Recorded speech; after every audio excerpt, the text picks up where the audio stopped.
ब्राह्मण समाज की सबसे बड़ी संस्था आरएसएस, उसका प्रमुख मोहन भागवत। मोहन भागवत कहते हैं कि आपको मंदिर में जगह मिलेगी, शमशान घाट में जगह मिलेगी और पानी पीने में भेदभाव नहीं होगा। आरक्षण में होता रहेगा, नौकरियां नहीं मिलेंगी, बिजनेस, व्यापार, स्पोर्ट्स, सिनेमा, मीडिया, जुडिशियरी में आपको नहीं मिलेगी जगह। वो इस पर कोई चर्चा नहीं करते हैं। लेकिन अब बात सबसे पहले मंदिर में जाने की, तो क्या मंदिर में जो इस देश के दलित पिछड़े हिंदू हैं उनको सिर्फ चढ़ावा चढ़ाने की छूट है, या वो इस कथावाचक भी बन सकते हैं, वो पूजा पाठ भी करा सकते हैं, वो मंदिर में ट्रस्टी भी बन सकते हैं, या वो सिर्फ उनको चढ़ावा चढ़ाना है? किनको? जो दलित हैं, पिछड़े हैं, किसान हैं, आदिवासी हैं, अल्पसंख्यक हैं। खासकर इस देश में यादव, कुर्मी, कुशवाहा, साहू, ये चार बड़ी जातियां हैं। सबसे ज्यादा जनसंख्या वाले पिछड़ी जातियां हैं जो ब्राह्मण धर्म को अपने कंधे पर उठाए हुए हैं। राम मंदिर में वो भक्त भी है, चंदा भी देता है, काबर वही ढोता है, अयोध्या वही जाता है। ये जो ब्राह्मण धर्म के सारे जो काम है, जो सारी जिम्मेदारी है, वो उसके कंधे पर है। लेकिन आपको आज बताएंगे कि क्या इन चार जातियों के लोग, जो काशी विश्वनाथ टेम्पल है उसमें सिर्फ चढ़ावा चढ़ाते हैं या कोई पुजारी भी है? ट्रस्ट में जो पैसा आता है उसमें इनकी हिस्सेदारी भी है। अयोध्या में जो 400 करोड़ 500 करोड़ रुपए की सालाना आमदनी है, क्या उसमें ये ट्रस्टी हैं? क्या उसमें ये पुजारी हैं? तिरुपति हो, बालाजी हो, और सबसे बड़ा सवाल, क्या ये शंकराचार्य हैं? जो चार बड़े शंकराचार्य हैं उसके बारे में बताऊंगा। नमस्कार, मैं शंभू कुमार सिंह और आप देख रहे हैं नेशनल दस्तक। मैं चाहता हूं कि जो लोग धार्मिक हैं, जो हिंदू धर्म में जो लोग हैं, दलित, पिछड़े, किसान, आदिवासी, वो इस वीडियो को जरूर देखें। और खासकर पिछड़ी जाति के लोग, कुर्मी, कुशवाहा, साहू और मौर्य, वही मौर्य जहां से शाक्य वंश हैं, बुद्ध हैं, सम्राट अशोक हैं। सोचिए, वही यादव जहां से कृष्ण हैं, भगवान कृष्ण हैं, वही साहू, वही लव कुश, कुर्मी। उनके कुछ कथावाचकों का नाम सुनाते हैं, उनके साथ क्या हुआ है सो सोचिए। इसका मतलब मोहन भागवत कह रहा है कि शमशान घाट में जलाने की तुमको परमिशन होगी, अपने नल जल से पानी पीने की भी परमिशन होगी, लेकिन मंदिर में सिर्फ तुम दान दक्षिणा दे सकते हो, कावड़ ढो सकते हो, वैष्णो माता जा सकते हो, लेकिन जो हिस्सेदारी है वो नहीं मिलेगी। कैसे? ये मैं साबित कर रहा हूं। इनका नाम है यामिनी साहू। पिछड़े समाज से आती है, सबसे बड़ी आबादी है इस देश में। मोदी जी भी खुद को साहू क्लेम करते हैं, कहते हैं मैं पिछड़े समाज से हूं। यामिनी साहू कथावाचक थी। पता है इनको किस तरह की धमकी दी गई? कहा गया कि तुम मुजरा करो। कहा गया कि कथा करना सिर्फ ब्राह्मण का अधिकार है। लेकिन ब्राह्मण समाज का जो सबसे बड़ा नॉन रजिस्टर्ड संगठन है आरएसएस, उसका प्रमुख मोहन भागवत इस पर क्या बोलते हैं कि नहीं, मंदिर में कोई भेदभाव नहीं होगा। वो ये नहीं बोलते हैं कि आपको पुजारी बनाया जाएगा, ट्रस्टी बनाया जाएगा, आप कथावाचक हो सकते हैं। मतलब ये जो हिंदू धर्म जिसको आप लोगों को कहकर थोपा जा रहा है, दरअसल ये ब्राह्मण समाज का धर्म है।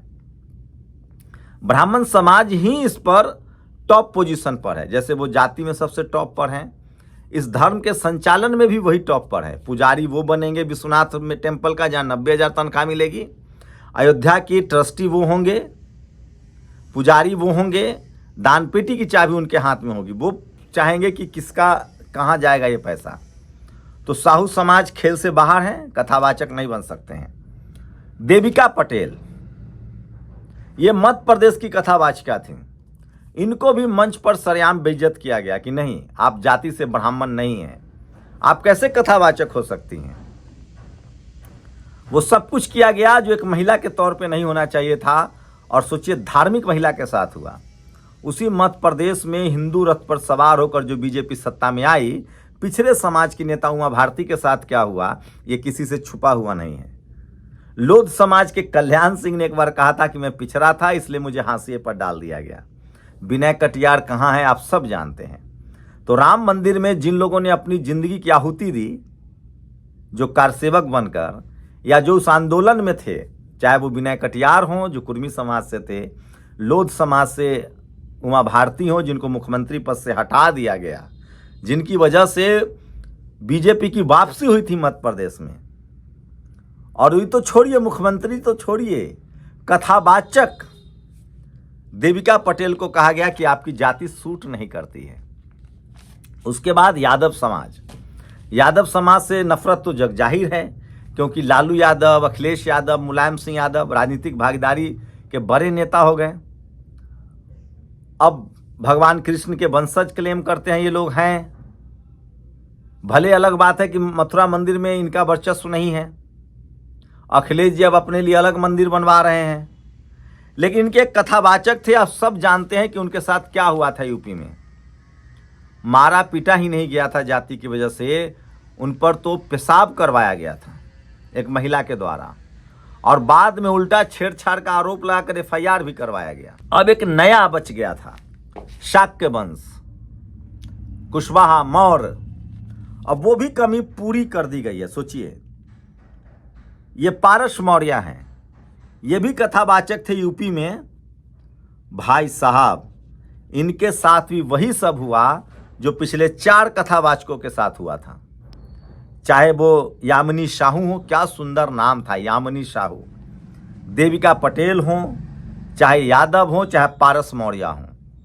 अब तो समझ में आ गया होगा, ये सब के सब पढ़े लिखे थे। धीरेन्द्र शास्त्री से ज़्यादा पढ़ा लिखा, जो अरबों खरबों लूट रहा है, ये सब लोग देवकी नंदन खत्री से ज़्यादा पढ़े लिखे हैं। लेकिन नहीं, ये धर्म की सेवा नहीं कर सकते हैं, ये धर्म का प्रचार प्रसार नहीं कर सकते हैं। ये मैं नहीं कह रहा हूं, ये इस देश का ब्राह्मण समाज के कुछ लोग कह रहे हैं, और इस पर ब्राह्मण समाज के सबसे बड़े संगठन RSS की चुप्पी है। यामिनी साहू पर भी चुप्पी है, देविका पटेल पर भी चुप्पी है, पारस मौर्य पर भी चुप्पी है, यादव समाज पर भी चुप्पी है। लेकिन मोहन भागवत कहते हैं कि नहीं, मंदिर में भेदभाव नहीं होगा। लेकिन वो साफ नहीं करते हैं कि पुजारी बनने दिया जाएगा, ट्रस्टी बनने दिया जाएगा, दान पेटी की चाबी मिलेगी कि नहीं मिलेगी। हाँ, मैं जरूर कहता हूं कि वो हमें शमशान में और पानी पीने और पुजारी बनने पर नहीं, चढ़ावा चढ़ाने वाले हिंदू बना देना चाहते हैं। लेकिन वो media, judiciary, college, university, bureaucracy, chief justice, sports, cinema, जज, कलेक्टर, बैरिस्टर में भागीदारी पर नहीं बोलते हैं। मैं भी हिंदू हूं, लेकिन मैं बाबा साहब का अनुयायी हूं, मैं बुद्धिस्ट हूं, धम्म अनुयायी हूं। तो मेरे लिए चपरासी से लेकर चीफ जस्टिस तक का पद चाहिए, collector, SP, DM, CM, PM का पद चाहिए। जो लोग कट्टर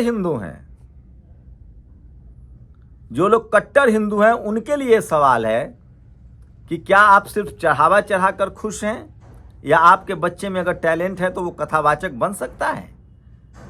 और उससे भी बड़ी बात, आप जीवन भर धर्म की सेवा करेंगे, ब्राह्मण धर्म की, तो क्या आप शंकराचार्य बन सकते हैं। फिलहाल 4 शंकराचार्य का नाम बता रहा हूं। निश्चलानंद सरस्वती, ये इनका असली नाम नहीं है, ये ब्राह्मण समाज के हैं। अभिमुक्तेश्वरानंद, ये भी इनका असली नाम नहीं है, ये भी ब्राह्मण समाज से हैं। भारती तीरथ या सदानंद सरस्वती, ये सब के सब शंकराचार्य जो हैं वो ब्राह्मण समाज से हैं। तो सोचिए, दुनिया में शायद इकलौता ब्राह्मण धर्म होगा जिसमें अपने ही धर्मावलंबी के साथ, जाति के साथ भेदभाव कर सकता है। आप इस्लाम मानने वाले हैं तो कोई भी मौलवी हो सकता है। आप क्रिश्चियन हैं तो कोई भी पोप हो सकता है जो उस विधा में जानेगा, जो उस विधा को जानेगा। आप बुद्धिस्ट हैं तो कोई भी, मैं भी कल चीवर ले सकता हूं और मैं भी बुद्ध विहार में मैं बौद्ध भिक्षु हो सकता हूं। अगर मैं सिख हूं तो मैं गुरुद्वारे में बैठ सकता हूं। लेकिन ब्राह्मण धर्म में अगर मैं कुर्मी, यादव, कुशवाहा हूं, साहू हूं, दलित हूं, पिछड़ा हूं, पासवान हूं, मौर्य हूं, रविदास हूं, तो मैं शंकराचार्य नहीं बन सकता, पुजारी नहीं बन सकता। तो ब्राह्मण धर्म दुनिया का इकलौता धर्म है जिसको हिंदू धर्म कह के सब चढ़ावा चढ़ा सकते हैं, वो हिंदू बन के वोट दे सकते हैं, लेकिन वो अपने ही धर्म में शंकराचार्य नहीं बन सकते हैं। सोचिएगा जरूर। शुक्रिया। दस्तक की आपसे गुजारिश है कि अगर इसको बचाना चाहते हैं तो नेशनल दस्तक को सब्सक्राइब करने के लिए रेड कलर के सब्सक्राइब बटन को दबाएं, फिर बेल आइकन की घंटी दबाएं। नेशनल दस्तक को बचाने के लिए बहुत जरूरी है कि हर खबर को शेयर करें, लाइक करें, कमेंट जरूर करें।